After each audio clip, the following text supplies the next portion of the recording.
इस वीडियो में मैं आपसे बात करूंगा जूनियर अकाउंटेंट एग्जाम में मार्क्स का कौन सा फॉर्मूला यूज़ लिया जाएगा, उसे कैसे यूज लेना है उसके बारे में चर्चा करूंगा। वीडियो पसंद आए तो वीडियो को लाइक करें, चैनल ज़रूर सब्सक्राइब करें, क्योंकि जैसा कि आपको मालूम है एएनएम और जीएनएम का रिजल्ट जारी हुआ तो उसमें मार्क्स का फॉर्मूला आपने देखा ही होगा।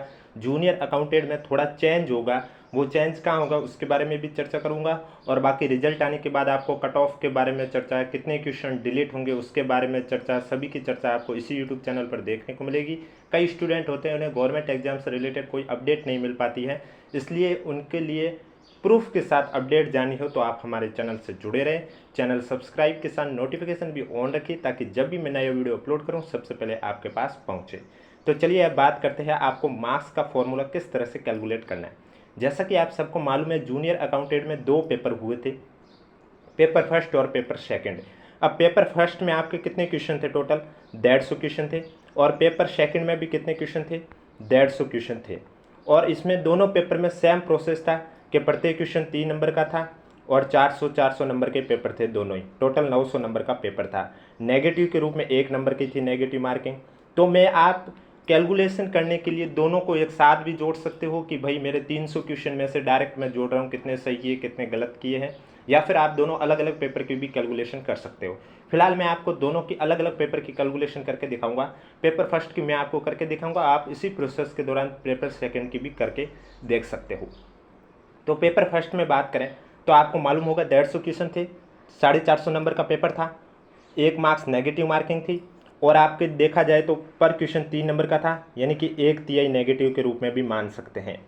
तो उस हिसाब से देखा जाए तो फॉर्मूले में चेंज कहाँ होगा? आपके यहाँ जो 4 लिखा हुआ है यहाँ आपके 3 रहेगा, बाकी आपका फॉर्मूला है वो सेम रहने वाला है। तो सभी अभ्यर्थियों के प्राप्तांकों का आकलन बोर्ड द्वारा अनुमोदित निम्न सूत्र से किया गया है।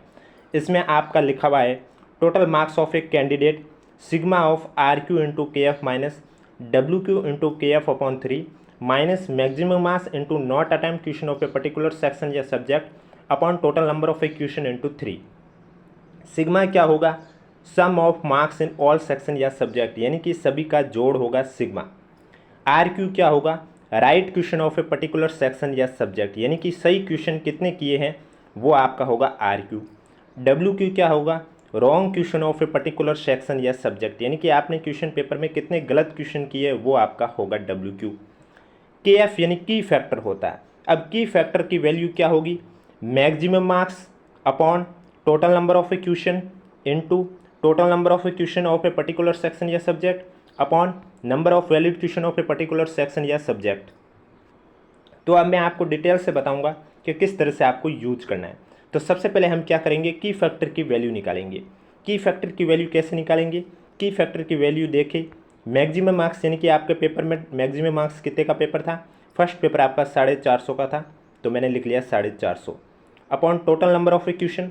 क्वेश्चन पेपर में कितने क्वेश्चन थे? 150, तो मैंने लिख लिया 150 into total number of a question of a particular section या सब्जेक्ट, तो कितने क्वेश्चन है? 150 upon number of valid question. देखो फिलहाल तो मैं सभी क्वेश्चन को वैलिड मान रहा हूँ, बाकी रिजल्ट आने के बाद ही पता चलेगा कि कितने क्वेश्चन आपके डिलीट हुए। तो मैंने मान ली 150, फिलहाल के लिए मैंने सभी वैलिड क्वेश्चन माने। जब मैं इसको सॉल्व करूँगा तो की फैक्टर की वैल्यू आएगी मेरी 3। अब ये वैल्यू आप याद रखना, ये आगे हम पुट करेंगे कहाँ पर वो मैं आपको बता दूंगा। तो की फैक्टर की वैल्यू कितनी आई है? 3 आई है। अब मैं इस फॉर्मूले में यही वैल्यू पुट करूँगा। आप देख सकते हो सबसे पहले लिखा हुआ आर क्यू, आर क्यू यानी राइट क्वेश्चन। अब मैंने मान लिया 150 क्वेश्चन में से मेरे सही क्वेश्चन हुए 120, रॉन्ग क्वेश्चन हुए 20 और नॉट अटैम्प्ट में 3 क्वेश्चन के मैंने गोले नहीं भरे। ध्यान रखें, रिजेक्ट किन का होगा रिजल्ट? जिन्होंने 10% से ज़्यादा प्रत्येक पेपर में। अब यहाँ आपके 2 पेपर हो रहे हैं, अगर आपने ऐसे भी कर दिया कि पेपर फर्स्ट में तो आपने क्वेश्चन 150 में से 10 क्वेश्चन को अटैम्प्ट नहीं किया और पेपर सेकंड में आपने 20 क्वेश्चन को अटैम्प्ट नहीं किया, फिर टोटल देखा जाए तो 30 क्वेश्चन आपने अटैम्प्ट नहीं किए और आपका जो पेपर में कितने क्वेश्चन है? टोटल 300। तो उस हिसाब से बताया जा रहा है कि 10% से अधिक खाली छोड़ने पर आपका रिजल्ट रिजेक्ट कर दिया जाएगा। आपने तो कहेंगे कि हमने बराबर 10% खाली छोड़ा, हमारा रिजेक्ट नहीं होगा, आपका रिजेक्ट हो जाएगा। पर पेपर में आपको 10% के हिसाब से चलना है। ऐसा नहीं कि पहले पेपर में आपने कम छोड़ा है, दूसरे में थोड़े अधिक छोड़ के इक्वल दोनों को जोड़कर आप इक्वल में सही आ रहे हो, वो नहीं।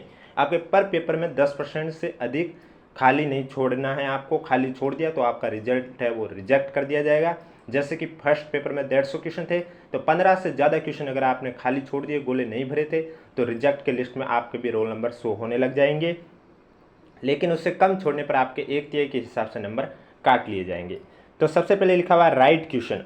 राइट क्वेश्चन यानी 150 में से आपने कितने क्वेश्चन राइट किए हैं वो मैं लिखूंगा। तो राइट क्वेश्चन में आप लिखेंगे 120 इंटू की फैक्टर की वैल्यू आपकी आ जाएगी 3, फिर आएगा माइनस डब्ल्यू क्यू में आप कहेंगे रॉन्ग क्वेश्चन। आपके रॉन्ग क्वेश्चन कितने हैं 20 इंटू की फैक्टर में आपकी आ जाएगी 3 अपॉन, उसके बाद आपका आ जाएगा अपॉन में 3 minus maximum marks. Maximum marks कितने का था, पेपर 450 का था, तो मैंने लिख लिया 450 इंटू नॉट अटैम्प्ट मैंने लिख लिया 3, मैंने खाली छोड़े तो 3 upon total number of question 150, तो मैंने लिख लिया 150 इंटू 3। अब तक की मैंने सही किया। अगर कोई डाउट है तो नीचे कमेंट बॉक्स में पूछिए। वीडियो पसंद आए तो वीडियो को लाइक करें, चैनल ज़रूर सब्सक्राइब करें। जब मैं इसको सॉल्व करूँगा तो ये पार्ट में आपकी वैल्यू आ जाएगी 3। कितनी आ जाएगी 3। इस पार्ट में आपकी वैल्यू आ जाएगी 20 और यहाँ से वैल्यू आ जाएगी 360। यानी कि ये माइनस के 20, ये माइनस के 3, माइनस के 23 हो गए। 360 में से 23 गए, पीछे कितने बचे हैं 360 में से जब 23 हम घटा देंगे तो पीछे बच जाएंगे हमारे 337। कितने बचेंगे 337।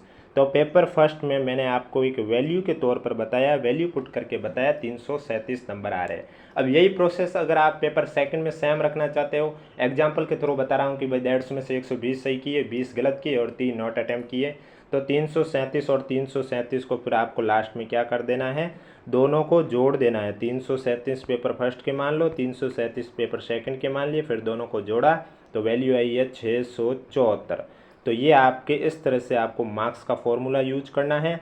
वीडियो पसंद आए तो वीडियो को लाइक करें, चैनल जरूर सब्सक्राइब करें। कमेंट बॉक्स में हमें जरूर बताएं कि जूनियर अकाउंटेंट में आपके कितने क्वेश्चन सही हो रहे हैं। बाकी इस फॉर्मूले में थोड़ा यही चेंज होगा, 4 की जगह आपकी वैल्यू पुट करनी है 3। इसके अलावा कोई भी डाउट है तो नीचे कमेंट बॉक्स में हमें पूछ सकते हो। और जैसे ही रिजल्ट जारी होगा, कितने क्वेश्चन डिलीट हुए, कट ऑफ कितनी गई है, कितने स्टूडेंट का रिजल्ट रिजेक्ट किया गया, सभी की चर्चा आपको इसी यूट्यूब चैनल पर देखने को मिलेगी। और बाकी बचे CHO संगणक जूनियर अकाउंटेंट की तो बात चल रही है, CHO संगणक सूचना सहायक और कृषि पर्यवेक्षक, इनके भी रिजल्ट की चर्चा इसी तरह आपको इस यूट्यूब चैनल पर देखने को मिलेगी। और वीडियो पसंद आए तो वीडियो को अधिक से अधिक लाइक करें, अधिक से अधिक शेयर करें। जिनको फॉर्मूला नहीं समझ में आया वापस से देखिए, और फिर भी नहीं समझ में आया तो हमें कमेंट बॉक्स में ज़रूर पूछें।